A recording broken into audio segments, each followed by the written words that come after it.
పడతాయి ఎక్కువ పడతాయి అంతేనా కదా. అంటే ఇక్కడ మనకు మన మనిషి వడ్డించడానికి లేకపోతే అక్కడి నుంచి ఎన్ని పంపించినా కానీ అంత సహాయం అయిపోతుంది. కాబట్టి మీరందరూ ఆలోచన చేయాలి. ఒక్కసారి భారీ మెజారిటీలో అరవింద్ అన్నను మనం అందరూ గెలిపించాలని చెప్పి అందరికీ మరోసారి పేరు పేరున మీకు పాదాభివందనాలు తెలియజేస్తున్నాను. ఇదొకటే కాదు, గత 15 సంవత్సరాల నుంచి ఎవరైనా చచ్చిపోతే 5,000 ఇస్తుండు, ఇంకెవరికైనా ఆపదస్తూ వస్తున్నాడు, ఇంకేమైనా తన సొంత నిధులతోటి సొంత పైసలతోటి ఏడ కూడా వెనకడుగు లేకుండా ముందుకు నడిపిస్తుండు. ఒక్కసారి ఆయనకు అవకాశం ఇద్దాం, ఆశీర్వదిద్దాం, గెలిపిద్దాం, సర్పంచ్ సీట్లో కూర్చోబెడదాం. కాబట్టి దయచేసి ఇక్కడ ఉన్న మహిళలందరికీ, మా అన్నలకు తమ్ములకు అందరికీ వేడుకుంటున్నా, ఈ ఒక్కసారి సర్పంచ్ చేసి అన్నను బయట పెడతారని చెప్పి మీ అందరికీ మరోసారి నా యొక్క పాదాభివందనాలు తెలియజేస్తూ ఇంతటితో నా ఉపన్యాసాన్ని ముగిస్తున్నాను. ఇప్పుడు మన కాంగ్రెస్ పార్టీ అధ్యక్షులు అందరికీ నమస్కారం. ఈరోజు మన మంతంగావరెల్లిలో మన కాంగ్రెస్ పార్టీ అభ్యర్థి మన కుర్ర అరవింద్ గారిని సర్పంచ్గా నిలబెట్టడం జరిగింది. అదేవిధంగా నేను చెప్పేది ఏంటంటే గత 20 సంవత్సరాల నుంచి 5 సంవత్సరాలు కనక నరసింహ సర్పంచ్ చేసిండు. బాగా గుర్తుంచుకోవాలి, మీరు ఒకటి ఆలోచన పెట్టాలి, బుర్రలో పెట్టుకోవాలి మైండ్. 5 సంవత్సరాలు కనక నరసింహ చేసిండు సర్పంచ్. ఆ తర్వాత కిట్టు చేసిండు 5 సంవత్సరాలు. ఆ తర్వాత రమేష్ గౌడు 5 సంవత్సరాలు జడ్పీటీ చేసిండు. జడ్పీటీస్ అంటే మామూలు కాదు, ఒక నియోజకవర్గము ఒక ఎమ్మెల్యేతో సమానము. ఆయన ఎంత అభివృద్ధి చేయాలి, ఎన్ని ఇండ్లు తేవాలి, ఎన్ని రేషన్ కార్డులు తేవాలి. ఇవాళ ఎక్కువ టన్న రేషన్ కార్డు ఇచ్చిండా, ఎవరికన్నా ఒక ఇల్లు ఇచ్చిండా, ఏడన్నా ఒక రోడ్ వేసిండా, ఏదన్నా ఒక ఉరికి కాలువ కట్టిండా. ఇవాళ మేము ఎల్లమ్మ గుడి డెవలప్మెంట్ చేసినాము. ఇవాళ ఆడ సిసి రోడ్ వేసినాము. హనుమన్ల కాడంగా ఎట్లా ఉంటే కమ్మరోడ్లు ఓనికి ఆడేమన్నా ఇప్పుడు ఎట్లా ఉంది అడంగా సస్యశ్యామలంగా రోడ్. ఇవాళ మేము చేసినామని చెప్పుకుంటాం గర్వంగా.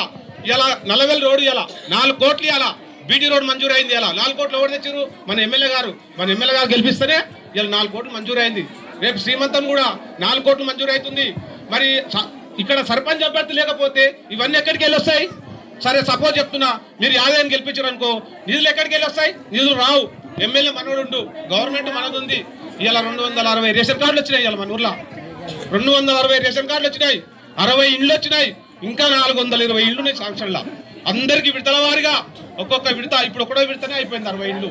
రేపు 2వ విడతల 75 ఇండ్లు వస్తున్నాయి, 3వ విడతలు వస్తున్నాయి, 4వ విడతలు వస్తున్నాయి. 3 ఏళ్ళు గవర్నమెంట్ ఉంటుంది. మీరు అత్యధిక మెజార్టీతోటి అరవింద్ని గెలిపించాలని మీ అందరు కాలు మొక్కుతున్నా, ఖండం చేస్తా.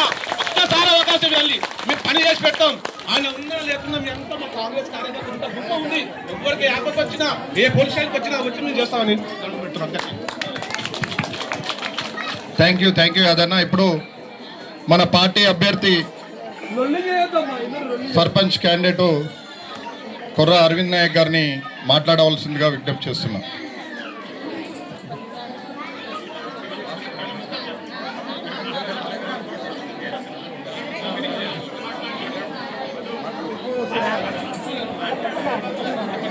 ఇప్పుడు సారు మన మధుకర్ రెడ్డి పటేల్ చిన్న కొడుకు సాకేత్ రెడ్డి గారు మన యొక్క ఈ నామినేషన్ కార్యక్రమానికి ఇచ్చేసినందుకు వారికి ప్రత్యేక ధన్యవాదాలు. ఈ యొక్క కార్యక్రమాన్ని ఉద్దేశించి వారు కూడా ఒక అమూల్యమైన సందేశాన్ని ఇవ్వాల్సిందిగా విజ్ఞప్తి చేస్తున్నారు. మనందరికీ తెలుసు అరవింద్ మన కోసం ఎంత చేసిండో. ఇంటింటికి తిరుగుతాడు, ప్రతి టైంలో అందరికీ అవైలబుల్ ఉంటాడు, అందరికి అందుబాటులో ఉండే వ్యక్తి అరవింద్. మనకు తెలుసు జెడ్పీటీసీ అనే ప్రోటోకాల్ ఆల్మోస్ట్ ఎమ్మెల్యేని మించిన ప్రోటోకాల్. ఎక్కడికన్నా పోతే జిల్లా పరిషత్ ఒక జిల్లాని శాసించిన అతను మనకు ఎటువంటి రుణాలు తీసుకురానప్పుడు మన సర్పంచ్ వీళ్ళ వైఫ్ ముందు ఎంపీటీసీ చేసింది. వీళ్ళందరూ మన కోసం ఎంతో చేసినారు. మనం ఎట్టి పరిస్థితిలో ఓడిపోకుండా అరవింద్నే గెలిపించుకోవాలని నేను కోరుకుంటున్నాను. Okay, thank you Saket sir. ఇప్పుడు మన సర్పంచ్ అభ్యర్థి అయినటువంటి అరవింద్ గారిని మాట్లాడవలసిందిగా విజ్ఞప్తి చేస్తున్నాం. ఈరోజు నా యొక్క సర్పంచ్ నామినేషన్ కార్యక్రమానికి ఇచ్చేసిన నా మంతంగరుల గ్రామ పెద్దలకు, చిన్నలకు, మా అక్కలకు, మా అన్నలకు, తమ్ముళ్లకు, మా పెద్దమ్మలకు, నాయనమ్మలకు, అమ్మమ్మలకు అందరికీ పేరు పేరున నా హృదయపూర్వక పాదాభివందనాలు తెలియజేస్తున్నా. అమ్మ మీరు గతంలో 2 పర్యాలు ఇందాక యాదన చెప్పినట్టు కనక నరసింహ చేసిండు సర్పంచ్గా, ఒకసారి ఏమో కిట్టు చేసిండు. ఆ రోజు కూడా నేను పోటీ చేయడం జరిగింది. కానీ సరే ఆ రోజు నా అదృష్టము ఆ రోజు సరే ఇక ప్రజల తీర్పుని అంగీకరించాలి కాబట్టి నేను ఆ రోజు సరే ఓడిపోవడం జరిగింది.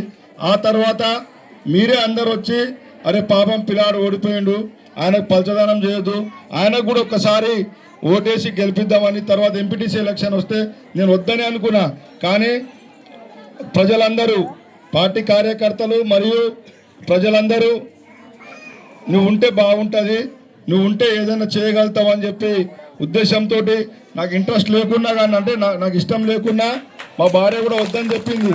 నేను తిరగలేను, నాకు వద్దు ఎవరికన్నా అంటే లేలే అని చెప్పి అందరు ఫోర్స్ వల్ల ఆ రోజు నేను ఎంపీటీసీగా నిలబడడం జరిగింది. మీరు అత్యధికంగా మెజార్టీతో నాకు ఆ రోజు మీరు అందరూ ఆశీర్వదించరు. దాని మీద ఎప్పుడు మీకు రుణపడి ఉంటా.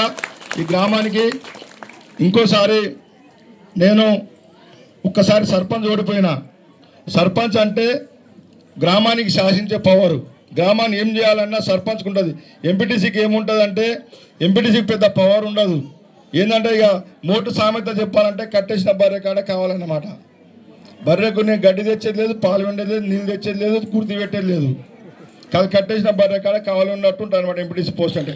అయినా నాకున్న పరిచయాలతోటి, నాకున్న సంబంధించిన వాళ్ళతోటి నేను రకరకాలుగా మన గ్రామానికి నేను నా సొంతంగా కానీ ప్రభుత్వ పరంగా కానీ ఎన్నో కార్యక్రమాలు చేసిన. మనం ఈరోజు చూస్తే వాళ్ళు ఇంతకుముందు నీళ్ళు లేవు. ఇక 2 సంవత్సరాలు మీరు అందరు ఎమ్మెల్యే గారు గెలిపించిన తర్వాత నాకు కూడా పదవి లేదు. నా ఎంపీటీసీ పదవి పోయి కూడా 2 ఏళ్ళు అవుతుంది. 2 ఏళ్ళ కిందనే ఎంపీటీసీ పదవి పోయింది. అది కూడా ఏంటంటే ఉట్టిగా ఉన్నాం అందరం.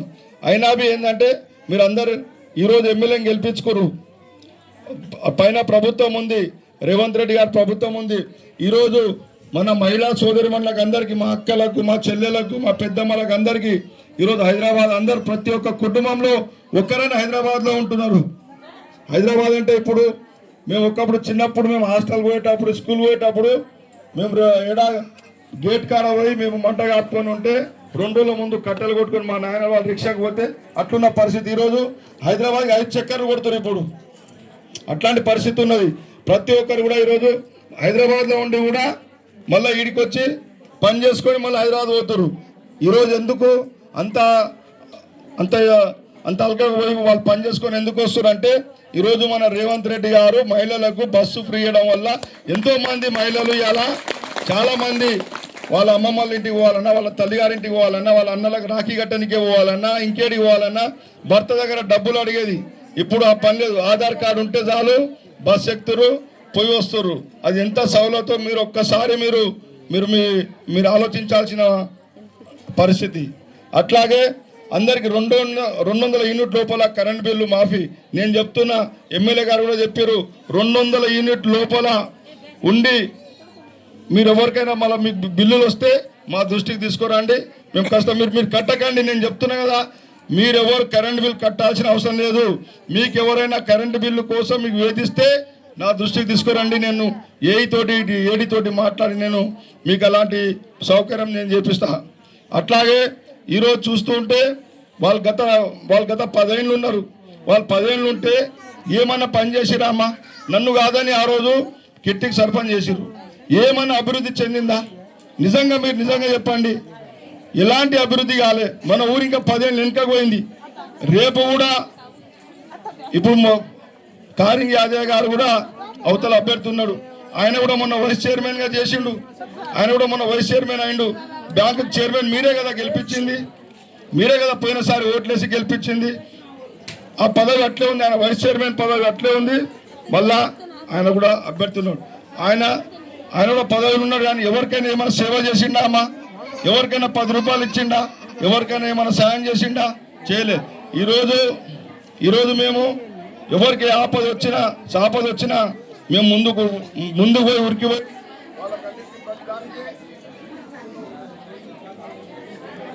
ప్రతి విషయంలో ఎవరికైనా ఇప్పటి వరకు మీరు నిజంగా ఆయన ఎంఆర్ ఆఫీస్ పోయి ఇలా వాళ్ళు ఎక్కడికైనా వచ్చి ఏదైనా పంచాయతీ